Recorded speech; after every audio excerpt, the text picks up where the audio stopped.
Just before I do the reading, I'll mention the Christmas Day service is at 9 a.m.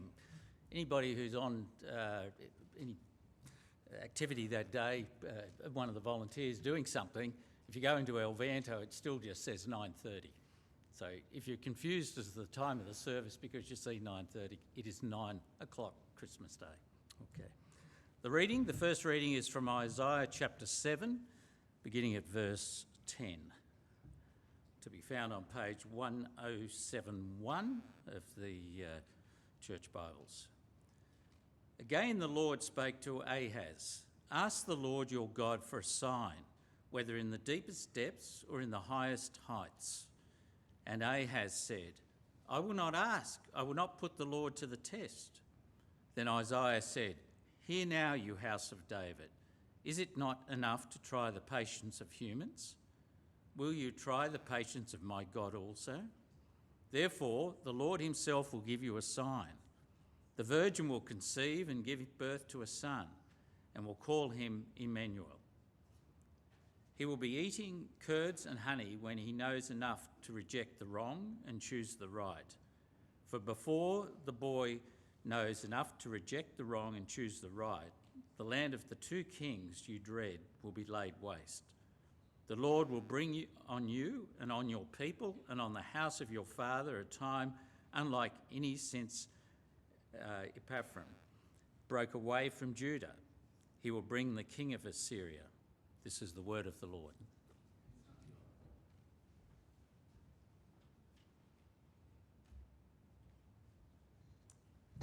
Good morning. Our second reading comes from Matthew chapter 1, beginning at verse 1 through to 17. This is the genealogy of Jesus the Messiah, the son of David, the son of Abraham.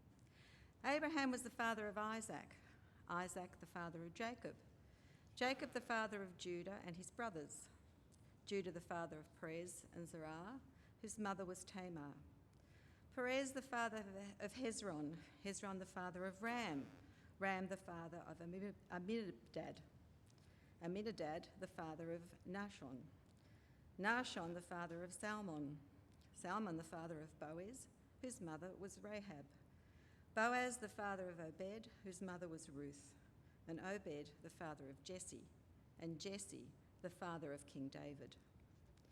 David was the father of Solomon, whose mother had been Uriah's wife, Solomon the father of Rehoboam, Rehoboam the father of Abijah, Abijah the father of Asa, Asa the father of Jehoshaphat, Jehoshaphat the father of Jehoram, Jehoram the father of Uzziah, Uzziah the father of Jotham, and Jotham the father of Ahaz, Ahaz the father of Hezekiah, Hezekiah the father of Manasseh, Manasseh the father of Amon, Amon the father of Josiah, and Josiah the father of Jeconiah and his brothers at the time of the exile into Babylon.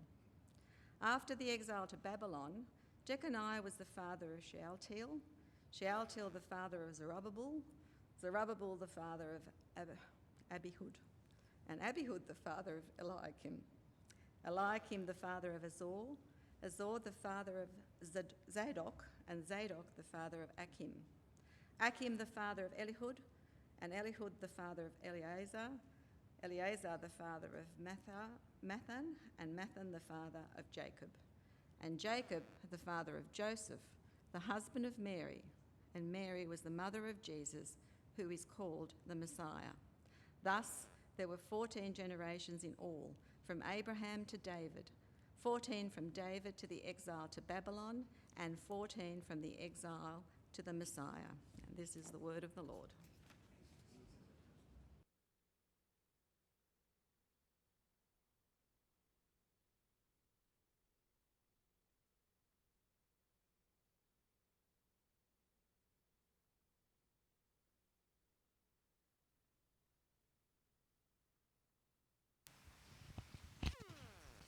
As a school teacher, I tend to walk around a bit when I talk, so excuse me, I don't like standing behind this thing, but well, Trent gave me this sermon to do. Thank you, Trent. The beginning of the good news about Jesus, the Messiah, the Son of God. That's how Mark starts his gospel. Many have undertaken to draw up an account of the things that have been fulfilled among us. That's how Luke starts his gospel. In the beginning was the Word, and the Word was with God, and the Word was God. That's how John starts his gospel. This is the genealogy of Jesus the Messiah, the son of David, the son of Abraham. I mean, I panicked when Trent gave me this topic to do. I'm like, it's a list of names. I mean, why don't I just get out the phone book and start reading it? All right? Most people are old enough to know what a phone book is. Good. Let me ask you a question. You're watching Netflix or some movie, and you see the opening credits, and you see the little thing pop up that says skip intro. Who skips the intro? Yeah. Yeah. Why? Is it important? It might be. You don't know. Well, this is the kind of thing I do when, you put in Chronicles First Chronicles. The whole thing is like the first half of it is just genealogies, and I'm like, I tend to listen to the Bible more than I read it, so I put it on, stream it through my hearing aids, and just lie down and relax and listen. That puts me to sleep. Right? These list of names, why are they there? Surely he's got a purpose. Matthew has got them there for a purpose, and there's a really important purpose. It's what the story is so far, and what kind of story this is going to be. This is not a random list of names. You go, well, surely it's just the names of Jesus' genealogy. No, but it has been carefully selected and pruned and put together for very specific theological purposes. Oops, gone back. Right. I want you to imagine you are applying for a job, right? And on the job application, instead of filling out the usual things, they ask for a family history, family tree. And you go, well, all right, yeah, I know I can include Uncle Evan, Uncle Bob, Aunt Edna. No, I'm not sure about that. You're going to have a list of names you want to leave out, right? You can think of that person. You're probably thinking of that person right now. Get it out of your head, right? If your qualification was based on your family history, some of us are going to have a hard time getting that job if there's a few shady characters in there. Well, this is exactly what Matthew has done with Jesus. Okay, yeah, he wasn't actually born on Christmas Day, but, we've got to put it there. Experience, okay, well, he's a carpenter, no tertiary education, he's got some teaching skills, but what qualifications were really important for the Jewish people? We go into this list. Now, very interestingly, the way Matthew puts it, he says there are 3 sections, he's divided it up, and there are 14 generations in each.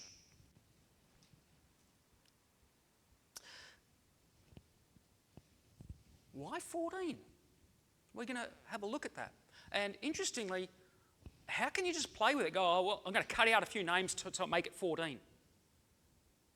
Because Luke doesn't do that. Luke starts from Adam. Luke chapter 3 starts from Adam. And Matthew takes this list and leaves out a few. In fact, there's a whole section up around there. There's about 4 names that span 400 years. Right? And this is not scandalous. This is something that was normal in Hebrew genealogies. Right? To say, right, this is the lineage that we're going with. Right? The other thing is, there's some unusual additions, like you wouldn't normally put women in a patriarchal society, which the Jewish nation was. You wouldn't normally put women in a genealogy, but we've added in. It didn't need it to be added in. These here, Rahab, Ruth, Tamar. These are they look like they've been shoehorned in. Why would you include those things in there? And there are some scandalous people we're going to get to later on that you go, well, why was that included? If you're going to skip some, skip those.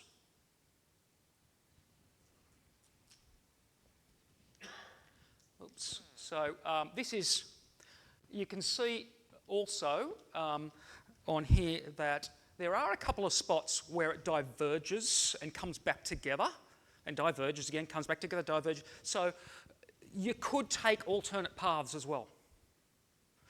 But Matthew has chosen a specific lineage.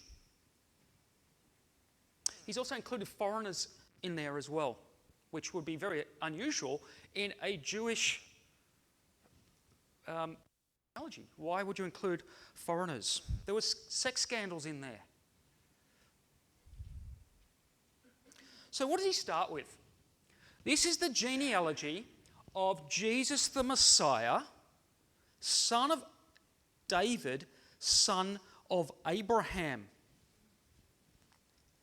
Why start with Abraham? Well, there was a covenant given to Abraham, and the covenant went like this. Now the Lord said to Abram, go forth from your country and from your relatives and from your father's house to the land which I show you, and I will make you a great nation. I will bless you and make your name great, and so you shall be a blessing, and I will bless those who bless you, and the one who curses you I will curse, and in you all the families on earth will be blessed.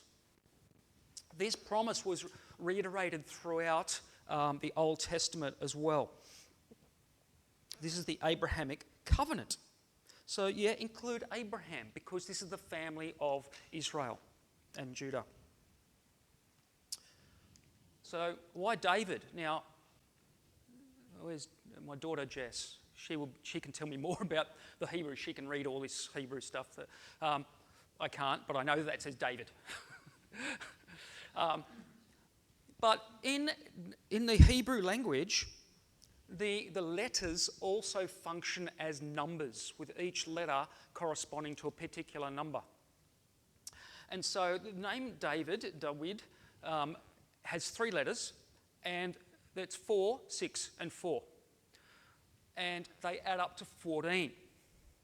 And this is a common thing done with, this numerology type stuff is often done in the Old Testament to express particular things. We know that 7 means perfection, for example, the Holy Trinity, 3, etc. So this is quite a common thing. And so when the Jewish people saw this, 14, 14, 14,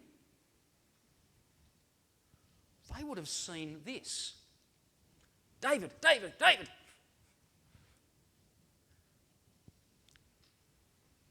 The whole family tree points to David. Matthew is emphasising Jesus' royal lineage because David was king, and he was described as the king after God's own heart. So 14, 14, 14. Some theologians, if you read, some of them make use of the idea that it's 6 sevens, that it's 6 lots of the perfected number. But this is quite commonly held theological view. So, let's have a look at David, a little bio, right? So what was David's bio? Well, we know David from all our Sunday school stories. David defeated Goliath. We also know that he was a fugitive of King Saul. We also know that he conquered Jerusalem, and he all did these wonderful, mighty things, but we also know that he was an adulterer and a murderer. In fact, the murder was to cover up his adultery. But there was significant promises given to David. A house, a kingdom, and a throne forever. The Lord declares to you that the Lord himself will establish a house for you. When your days are over and you rest with your ancestors, I will raise up your offspring to succeed you, your own flesh and blood. And I will establish your kingdom. He's the one who will build a house for my name, and I will establish the throne of his kingdom forever. I will be his father, and he will be my son. When he does wrong, I will punish him with a rod wielded by men, floggings inflicted by human hands. But my love will never be taken away from him, as I took it away from Saul, whom I removed from before you. Your house and your kingdom will endure forever before me. Your throne will be established forever. So this is the Davidic covenant. Covenant meaning like a promise. So coming to this, what were the Jewish people of the time expecting? They were expecting a particular type of Messiah based on these promises given to Abraham and David. So they were expecting a son of David, a restorer of Israel, and a faithful, obedient leader. What did they get? Matthew uncovered. A son of David, a restorer of Israel, a faithful, obedient leader. But we also get a whole lot more unexpected twists and turns in this genealogy.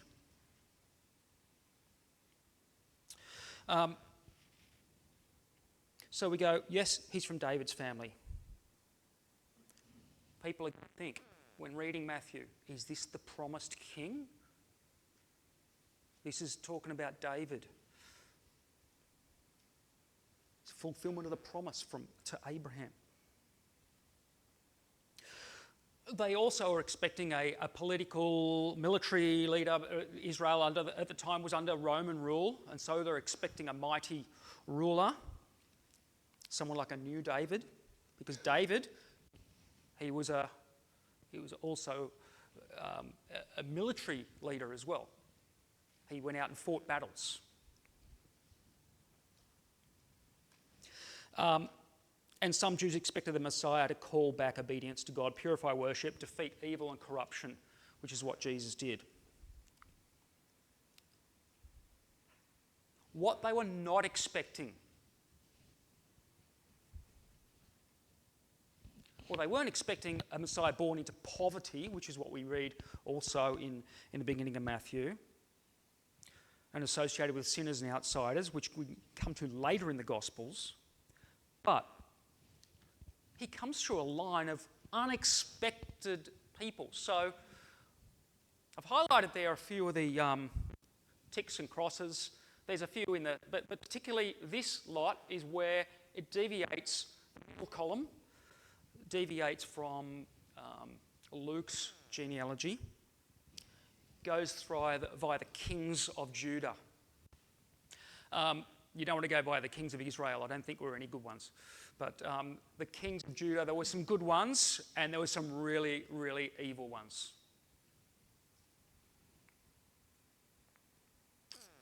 So let's have a look at a couple of characters. I've selected a few. I mean, we could select a whole bunch, but I've selected a few to try and illustrate some concepts, some ideas. So let's look at Tamar. Tamar, we didn't need to include her because if you look at the text, I don't actually have the text in front of me, but if you look at the text, it's actually, let me go back to here, Perez, whose mother was Tamar. Why did you need to mention that? You could just go Judah, Perez, Hezron. Why mention Tamar? Well, she was known as acting boldly for justice. She was the daughter-in-law of Judah, and she disguised herself and slept with Judah. Judah thought it was a prostitute. And she became pregnant, and she was accused of prostitution. In fact, somebody went up to Judah and said, "Your daughter-in-law has been a prostitute, and she's now pregnant." And Judah tried to punish her because he didn't know that she was the one he'd slept with.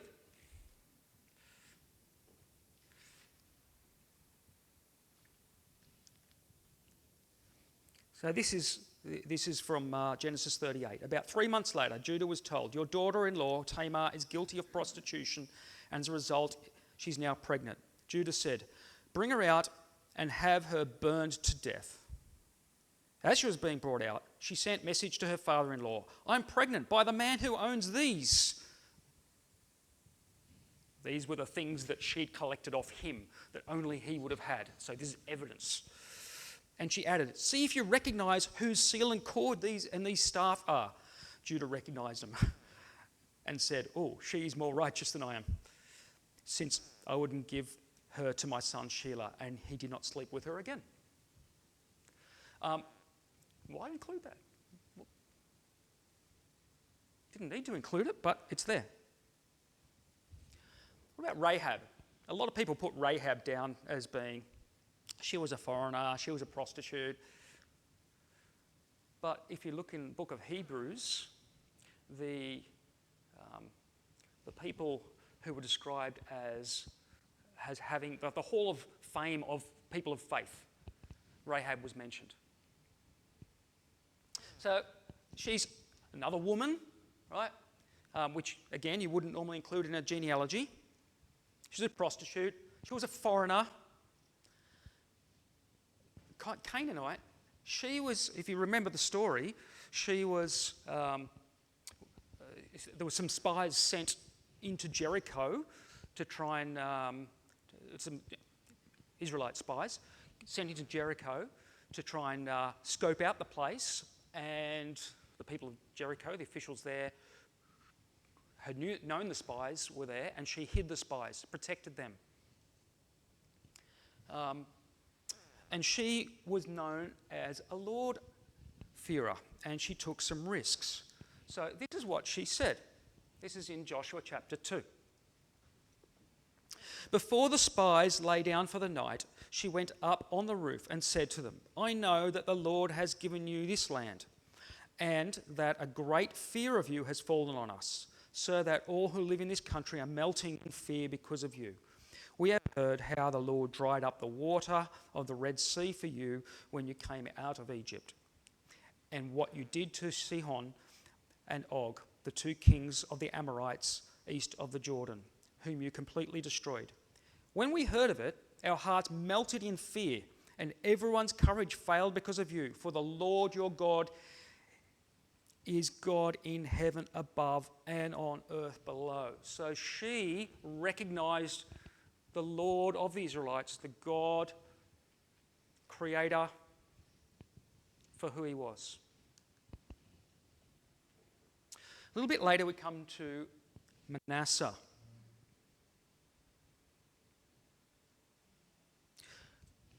Do we expect to include someone like Manasseh? Probably, because he was one of Israel's kings. However, we said we could have skipped some kings, right?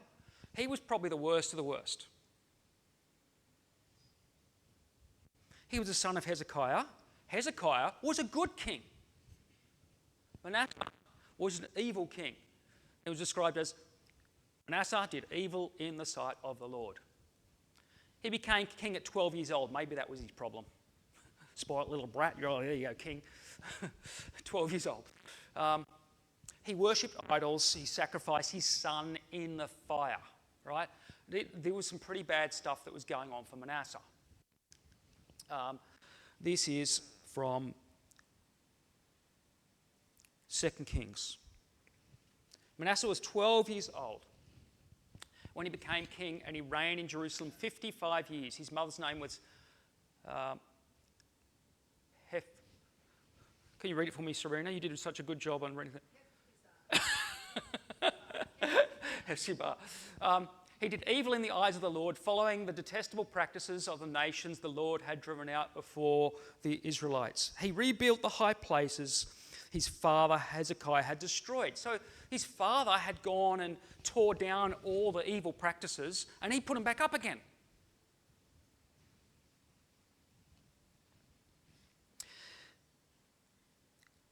He also erected altars to Baal and made an Asherah pole as Ahab king of Israel had done. He bowed down to all the starry hosts and worshipped them. He built altars in the temple of the Lord, of which the Lord had said, in Jerusalem I'll put my name.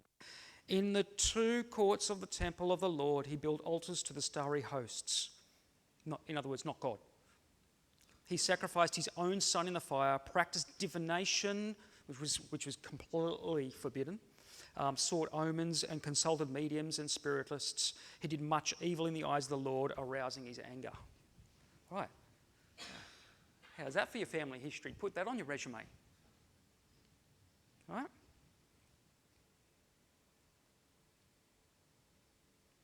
Okay, here's another interesting inclusion. Jeconiah, also known as Jehoiachin. I'm going to say this wrong, deliberately wrong. I'm going to say Jehoiachin. Apparently, this is according to my daughter, because there's no ch sound in the Hebrew language, it's Jehoiachin, right? But that confuses me with Jehoiakim, which is another one, right? So I'm just going to say Jehoiachin, and I'll argue it out with Jess later. Now, he only reigned, I didn't mean to name her. He only reigned for about 3 months. Why include someone that only reigned for 3 months? He was one that was taken into captive by Nebuchadnezzar into Babylon. I don't think it was his fault. It was just he happened to be the king at the time that they were taken into Babylon by Nebuchadnezzar. Well, Nebuchadnezzar himself didn't actually do it. He sent some of his goons to go and do it. But there was a curse, and it's called the curse of Jeconiah. Now, it's interesting, he's got 2 names. The kings often had various names. His royal name, Jehoiachin, was what he was taken as his official title name. Jeconiah is what he's referred to in the genealogy. I wonder if this is a deliberate choice by Matthew. And we'll have a look why. The curse prophesied that none of his offspring would sit on the throne of David. So, this is from Jeremiah 22. As surely as I live, declares the Lord, even you, Jehoiachin, son of Jehoiakim. Can you see where the confusion is? Right? That's why I'm using the ch sound, even though it doesn't belong. King of Judah, you were a signet ring on my right hand. Now, what is a signet ring? So why would a king carry a signet ring?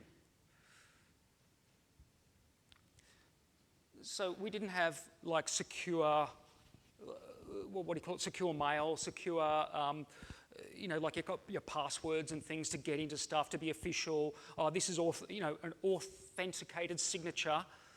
We had a seal in a signet. So the king carried that signet ring. So we'd roll up the scroll. We'd get some wax while the wax is still soft, get the signet ring and put that into the, I'm using my wedding ring, not going to do much. That would leave an impression, and then no one can break the seal without knowing that it's been tampered with. And that was the official seal that belonged to the king. Well, the king could, if he had someone he trusted, give it to someone else temporarily and say, here, you take this. What's he doing? He's saying, you've got all my authority because you can take this and you can write whatever you want. You get the documents, right? You sign it for me. You use the signet ring. So this is a sign of authority of the king. And so the prophecy is, you were a signet ring on my right hand. Even if you were a signet ring on my right hand, I would still pull you off. I will deliver you into the hands of those who want to kill you, those you fear, Nebuchadnezzar, king of Babylon and Babylonians. And I will hurl you and the mother who gave you birth into another country where neither of you were born, and there you'll die. You never come back to the land as long as the land you long to return to. Okay. And goes on to say, "You're a despised, broken pot, an object no one wants. Why will while he and his children will be hurled out, cast into a land they do not know." Right, and then down the bottom, it says, "For none of his offspring will prosper. None will sit on the throne of David or rule anymore in Judah." And this seems a confusing addition into a genealogy of Jesus. Here we're trying to establish that Jesus is the rightful heir of David's throne as king. And now you've got this. You've stuck this guy in here. None of his offspring will prosper. None will sit on the throne of David or rule anymore in Judah. Now, this is an interesting one because in the flesh, this is technically true for the remainder of the kingdom. So he was the second last king of Judah, and the king who ruled after him wasn't his direct offspring. However, the genealogy does follow from him and goes on to Jesus later on. And perhaps that is why Matthew used his everyday name rather than his king name. I'm speculating, but perhaps.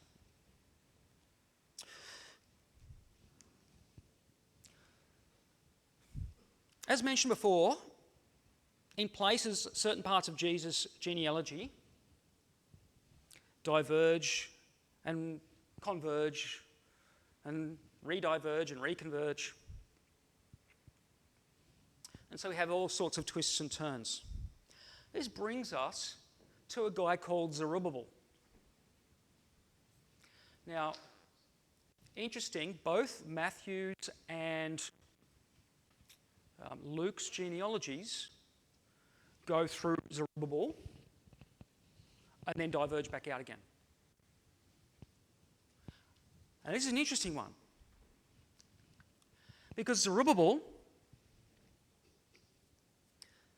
he led the return to Jerusalem after the exile. He restored worship, he rebuilt and dedicated the altar, and he rebuilt and dedicated the temple, which was a huge, significant thing because the temple had been destroyed. It wasn't as good as the old temple. And this was, God spoke to him about this, saying, "Yeah, can you see it's not as good?" It was quite commonly known that the temple wasn't quite as good, but he was instrumental in making sure that the temple got rebuilt. And so it kind of brought the nation of Israel, or it was Judah, but sort of the rest of Israel kind of eventually followed along. We just call them Jews. Brought them all back towards God. And so, and there's a bit of a pun here that actually is a memory aid for me, helped Judah bounce back from the Babylonian exile. He's like a Zerubbabel. Zerubbabel, yeah, anyway. That's how I remember his name and what he did, right? He helped Israel bounce back. You don't have to use that, it's just helpful for me. I'm a visual kind of person. If I can't visualize it or relate it to something, I don't understand it. So this is from the book of Haggai, one of the minor prophets. Okay. Doesn't mean he said minor things or only sang in minor keys, but it was just a shorter book. All right. On that day, declares the Lord Almighty, I will take you, my servant Zerubbabel, son of Shealtiel, declares the Lord, and I will make you like my signet ring. For I have chosen you, declares the Lord Almighty. This is interesting because this is after all the kings. Zerubbabel wasn't a king. Maybe he should have been for all the fantastic stuff he did and bringing Israel back to God. I will take you and make you like my signet ring. You are going to have the authority. You're going to bring back the authority of God. And how does that authority come? Well, it's going to come through Jesus. Jesus having the ultimate authority through God. And so it's interesting that went through Zerubbabel. So we have quite a mix. And some commentaries talk about the Zerubbabel undoing the curse of Jehoiachin. And you can see kind of how they're related, and that's through that signet ring thing. Now, I found that fascinating when reading about that. So, what's the key takeaway?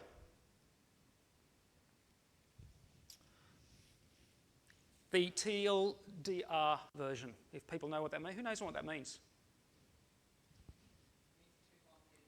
Too long, didn't read. Yeah. You know, you find this in internet forums and things. Here's a whole bunch of text, and it gets at the bottom and says TLDR. It's like, in other words, you didn't bother reading that, here's the summary.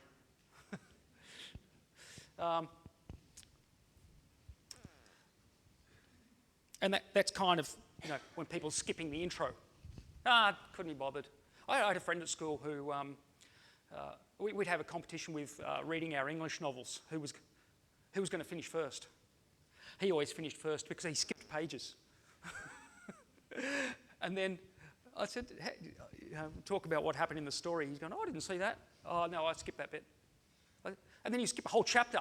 And eventually got to the point where he'd read page 1 and he'd read the last page. Go, done. Too long, didn't read. So, number 1, Jesus is the promised king. The genealogy is very carefully crafted. It's not just a random list of names. It points again and again to David. How? It's the 14, 14, 14, as well as it mentions David in the first section. It says Abraham to David. It mentions David in the second section, David to the exile. And that was a low point in Israel's history. We had a high point, David, and then a low point. And then eventually to who he's called the son of David. So Matthew, what's he saying? Jesus is the Messiah you've been waiting for. Number 2, God works through imperfect people. The family tree includes some outsiders, some foreigners, some scandals. Even Bathsheba, right? If you go back, I'm not going to go back in the list, Solomon, whose mother was Bathsheba. Not who was the son of David, who's saying, whose mother was Bathsheba. Throwing that in there. I think Luke takes a different direction from Nathan, but also from Bathsheba, going down a different line. But including scandals like that. Bathsheba, she wasn't the scandalous one. In fact, Uriah, didn't mention Bathsheba by name. Mentioned the wife of Uriah, the Hittite. Uriah was a foreigner. And so instead of mentioning Bathsheba by name, it actually mentioned the wife of the guy that got killed by David, that David killed. So some scandals going on. God's plan is not stopped by human mistakes. Whatever you've done, God's plan is not thwarted. And finally, God's plan is bigger than expectations. Jews expected a powerful, perfect king. God sends a king with a messy history. quite surprising in some places. And this sets up the rest of the story, because Jesus fulfills God's promises, but not in the way people expected. So this is quite a good intro to the book, because later on in the book we see Jesus doing all sorts of things, hanging around sinners and then going and dying on a cross. This is not what we expected.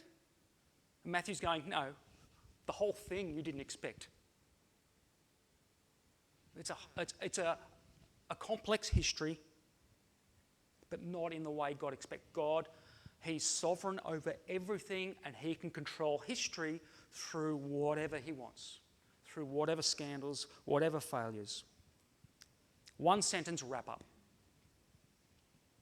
What looks like a boring list of names turns out to be a carefully crafted message about who Jesus is, how God works, and what kind of king he came to.